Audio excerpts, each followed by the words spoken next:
Depuis le mois de février 2020, le monde entier fait face à la pandémie de Covid-19 et le Burundi n'a pas été épargné.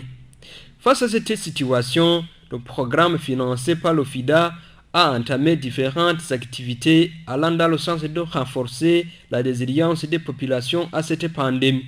C'est ainsi que ce programme a organisé ce 30 septembre 2021 un atelier d'information et de sensibilisation sur la Covid-19 à l'endroit des journalistes pour leur permettre de relayer un message sur cette pandémie.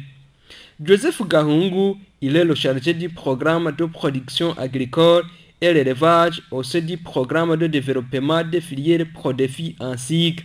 Les attentes, c'est pour que les journalistes jouent le rôle d'interlocuteurs pour pouvoir atteindre le grand public. Vous savez que nos bénéficiaires se trouvent dans les différentes communes et différentes provinces du pays. Nous avons choisi les journalistes pour qu'ils puissent nous accompagner en vue d'atteindre le maximum de bénéficiaires possibles pour sensibiliser sur les mesures barrières, sur d'autres mesures de lutte contre la pandémie et le changement climatique. Dans cette même optique, Aloïse Hakizimana, chargé de la nutrition au sein du Prodéfi, fait savoir qu'ils n'ont cessé de ménager aucun effort pour augmenter la production et pour assurer la sécurité alimentaire qui constitue, selon lui, l'un des piliers de lutte contre les maladies infectieuses de le coronavirus. Si vous avez une malnutrition, c'est une belle porte d'entrée à la Covid-19 et même toutes les maladies infectieuses. Et c'est pourquoi nous tenons à ce que dans la zone d'action de nos projets, que les populations aient une bonne sécurité alimentaire pour faire face à la Covid-19. Et je vous l'ai dit qu'un bon équilibre alimentaire concourt à une bonne nutrition et à la lutte contre le coronavirus. Notre contribution est certes ce que je viens de vous dire, c'est de couper le cercle vicieux, insécurité alimentaire et malnutrition. S'il y a sécurité alimentaire, nous avons une bonne nutrition. Bref, tous les déterminants de la sécurité alimentaire concourent à la lutte contre le coronavirus. Hakizimana rassure que d'ailleurs, le niveau de la bonne nutrition dans la zone d'action du programme Prodéfi est satisfaisant. La malnutrition est passée en 2010 de 58% à 52% en 2019. Moi je dirais la nutrition par rapport à la zone d'action du Prodéfi.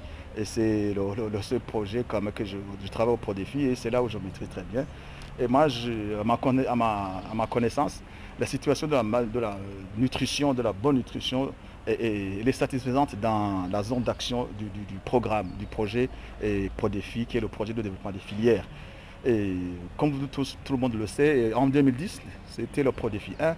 Et le taux de malnutrition chronique à ce temps-là était de 56% dans la zone d'action. Et aujourd'hui, les enquêtes à mi-parcours nous montrent que nous sommes passés de 58 à 52%. Et bientôt, je pense, avec l'enquête démographique de santé qui est en cours, je suis très optimiste et certain que ce taux de malnutrition chronique continue à diminuer. Bref, par rapport aux activités de sécurité alimentaire et de nutrition, qui sont les deux piliers des activités du Prodéfi, et nous pensons que nous avons tout fait pour que, effectivement, nous puissions endiguer ce fléau. Dans cet atelier, l'OFIDA a rappelé aux journalistes des mesures barrières pour lutter contre la Covid-19, notamment le port de masques et une démonstration de la meilleure méthode pour le lavage des mains à l'eau propre et au savon qui dure selon les autorités sanitaires entre 40 et 60 secondes.